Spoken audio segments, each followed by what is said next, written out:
হ্যাঁ, না না না, আমি চলে আসবো, অসুবিধা নেই। ওকে ওকে ওকে, বাই। ভাইয়া, হ্যাঁ, ওই যে শুক্রবারে তো আমরা ঔরঙ্গাবাদে থাকি, আর শনিবারে সাটোরিয়ায় থাকি। আমার কয়েকটা বন্ধু আসবে, ওরা একটা পার্টি করবে 30 জনের। তো আপনার কিন্তু থাকতে হবে। শোনো, আমি তো শুক্রবার হলেই সকাল থেকে রাত পর্যন্ত থাকি ঔরঙ্গাবাদ চাপলা শ্বশুর বাড়িতে। ঠিক কথা। আর শনিবারে থাকি হচ্ছে সাটুরিয়াতে, একদম রাত রাত পর্যন্ত। শোনো, আমাকে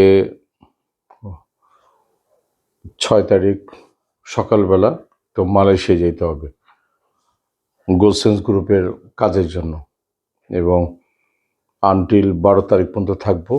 এরপরে শুক্রবার দিন আর শনিবার দিন ইনশাল্লাহ থাকবো। ভাই কি করি, আমি কথা দিয়েছি, এখন মানুষ মনে ব্যাপার। শোনো, কথা তো তুই দিছিস, এখন হচ্ছে কি যে একটু গোপনেই কথা বলি। সেটা হচ্ছে মানে মালয়েশিয়া যাইতে হবে, গোলসেন্সের ওয়ার্ক করতে হবে, এবং হোপফুলি সবাই জানবে। আর তুই তো কোনো কথাই শুনোস না ভাই, একটা কাজ কর, শোন, এই যে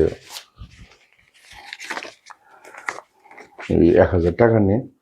টাকা লাগবে না। না না ভাই, নে নে, 1,000 টাকা নে ভাই, ঠিক আছে ভাই।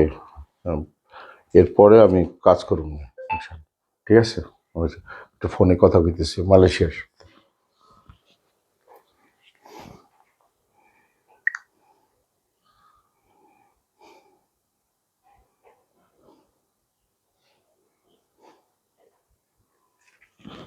হ্যাঁ রিয়াদ, হ্যাঁ ইনশাল্লাহ, ওখানে তুমি থাইকো। হ্যাঁ হ্যাঁ, আরে ম্যানেজ করছি, দৌড়ো ম্যানেজ করছি। যে কিরণরা আছে না, 1,000 টাকা দিছি, ঠিক আছে, ওকে ওকে।